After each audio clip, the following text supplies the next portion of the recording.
Bana Congo, bino batu boza na besoin ya kotonga bandaku na bino. BM échafaudage, ezopesa bino, planche, shell, sécurité, marzimal et lenda. L'air mutamati, mutakokweya te. Yabiso, eza na ba norme européenne. Yabiso eza ya ba chinois te, ya ba indien te, ya ba libanais te. Un bus sera mis à votre disposition. BM échafaudage, plus de 3500 mètres disponibles. Contact Maman Nangaye, du nouveau à Kinshasa, place Yassur, des amoko na immeuble Emma, des arabes normes, standard, international, et Goyamba, Batunyoso, en famille, en couple, salon VIP. Et salle à manger, salle de bain confort et magistral et des chambres à coucher, cuisine Kafou, sécurité, ils a assuré. Connexion internet illimitée, Facebook, TikTok, WhatsApp. Et à Ophélie, groupe électrogène 24h/24h. Courant et Kendakate. La immeuble Emma. Notre adresse dans la commune de Kalamou, quartier Yolosi, avenue Balinga, numéro 9. Soyez les bienvenus. Immeuble Emma.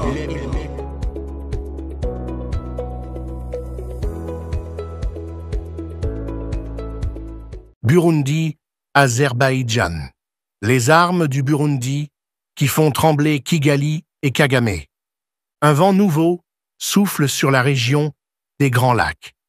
Alors que Paul Kagame, président du Rwanda, multiplie les avertissements et les démentis, une alliance inattendue redessine l'équilibre des forces.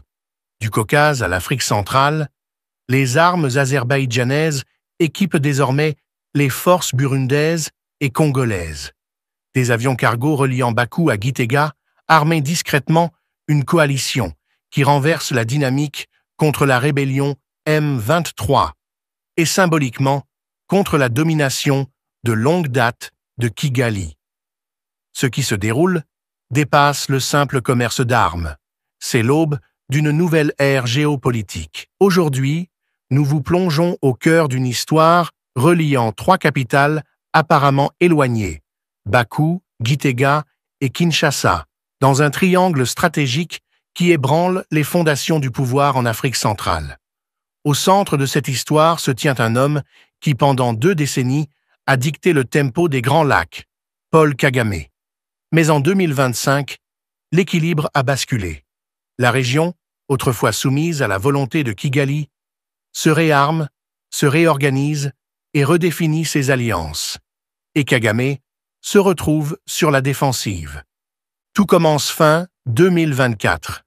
Déterminé à moderniser son armée et à sécuriser ses frontières, le Burundi signe discrètement un contrat d'armement avec le ministère de la Défense azerbaïdjanais.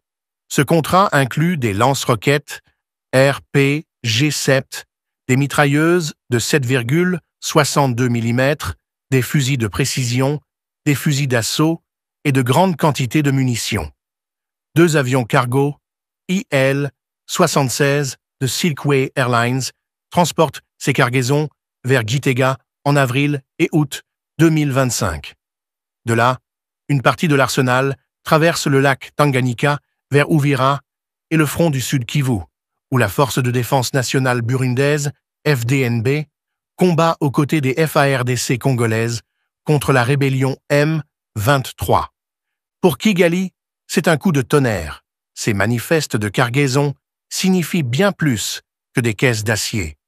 Ils traduisent un changement de pouvoir, une région qui ne dépend plus de l'approbation rwandaise.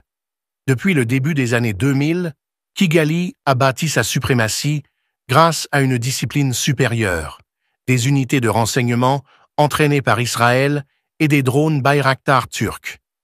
Mais soudain, la technologie qui donnait l'avantage au Rwanda est égalée, et parfois surpassée, par les unités burundaises équipées de nouvelles armes azerbaïdjanaises. Lorsque Kagame atterrit à Bakou, le 19 septembre 2025, son agenda officiel parle de coopération économique. En coulisses, sa mission est urgente. Convaincre le président Ilham Aliyev de stopper les livraisons au Burundi. Selon plusieurs sources régionales, Kagame plaide que ses armes déstabiliseront la région.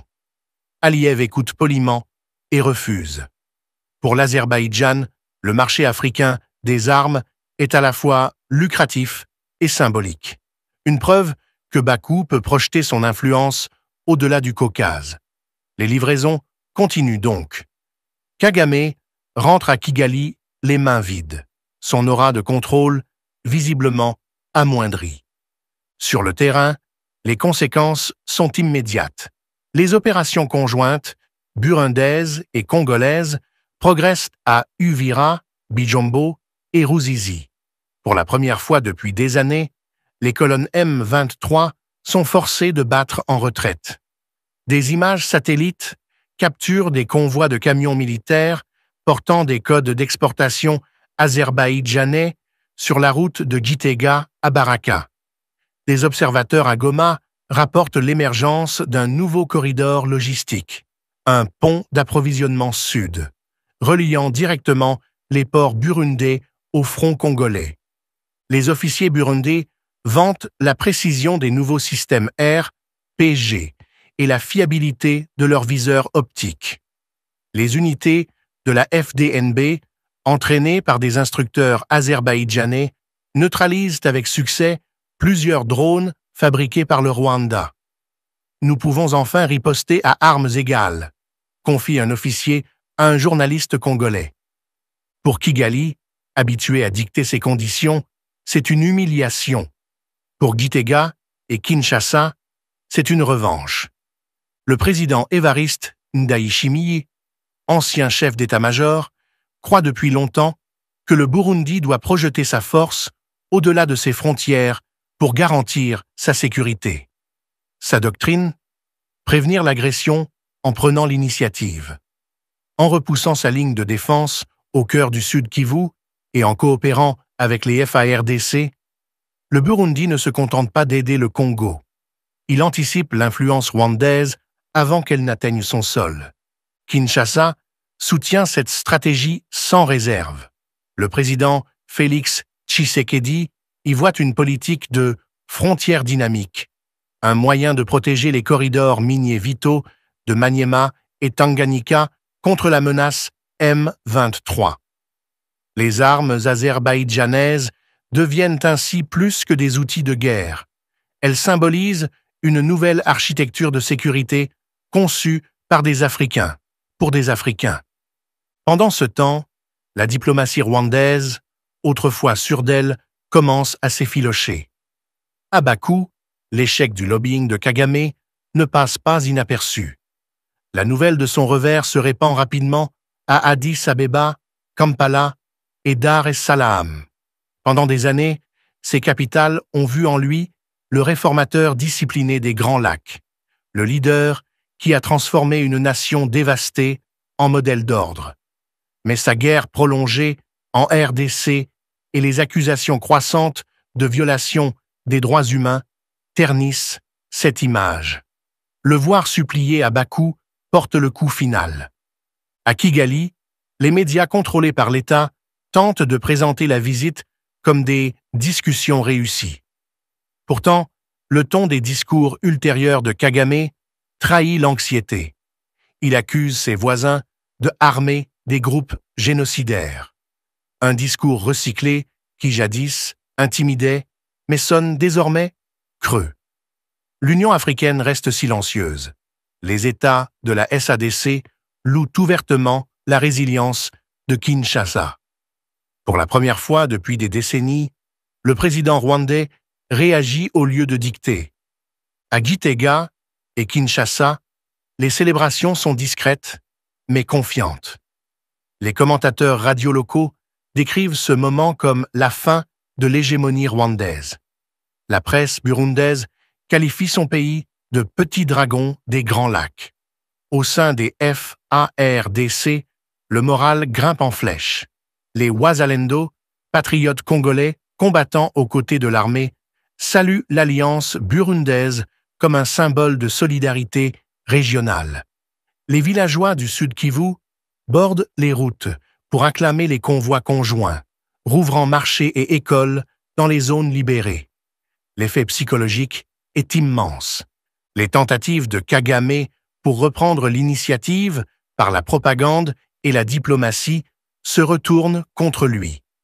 Les ambassades occidentales, autrefois promptes à relayer ses arguments, adoptent une neutralité prudente. La France et les États-Unis appellent discrètement à la désescalade, mais ni l'un ni l'autre ne peuvent faire pression sur Gitega ou Kinshasa pour arrêter. Le vent géopolitique a tourné. Sous ce changement visible se cache une révolte plus profonde, celle contre la dépendance. Pendant des décennies, la sécurité en Afrique centrale était dictée par des puissances extérieures. D'abord les donateurs occidentaux, puis des poids lourds régionaux comme Kigali. Le nouvel axe Burundi-RDC-Azerbaïdjan représente quelque chose de révolutionnaire, un partenariat sud-sud, sans médiation occidentale. Bakou gagne en influence, le Burundi gagne en technologie, le Congo gagne en levier sur le champ de bataille. En octobre 2025, les analystes du renseignement notent un trafic continu de cargos entre Bakou, Djibouti et Gitega.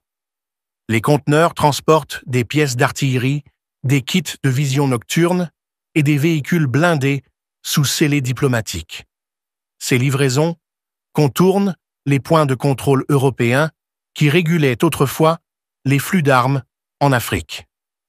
Une nouvelle chaîne d'approvisionnement, admet un expert de l'ONU, émerge entièrement en dehors de notre cadre. Cette autonomie terrifie Kigali. Le pouvoir du Rwanda repose depuis longtemps sur le contrôle du récit, de la logistique et de la diplomatie. Perdre ce contrôle signifie perdre le mécanisme même qui soutenait la domination de Kagame. Au-delà de la dimension militaire, il y a le symbolisme du prestige. Pour Kagame, l'épisode de Bakou n'est pas seulement une défaite stratégique, mais aussi personnelle. Il avait construit son image de chef d'État indispensable du continent, le leader dont chaque sommet avait besoin, auquel chaque donateur faisait confiance. Désormais, les partenaires africains tissent des alliances sans lui. L'empereur de Kigali porte toujours l'uniforme, mais l'orchestre ne suit plus sa baguette. Pendant ce temps, Gitega devient un centre de nouvelle diplomatie. Des délégations de Téhéran, Moscou et Abu Dhabi s'y rendent en quelques mois, cherchant des coopérations dans les mines et la défense. Kinshasa suit le mouvement, élargissant ses liens avec Ankara et New Delhi. Les grands lacs africains entrent dans une ère multipolaire et les tentatives du Rwanda de jouer les gardiens s'estompent. Même au Rwanda, l'inquiétude grandit. Des murmures au sein de l'élite militaire remettent en question la sagesse d'un conflit continu au Congo. L'économie, sous la pression des dépenses militaires et du risque de sanctions, commence à ralentir. Les discours enflammés de Kagame sur les ennemis extérieurs sonnent de plus en plus comme des échos d'un passé dépassé par la région.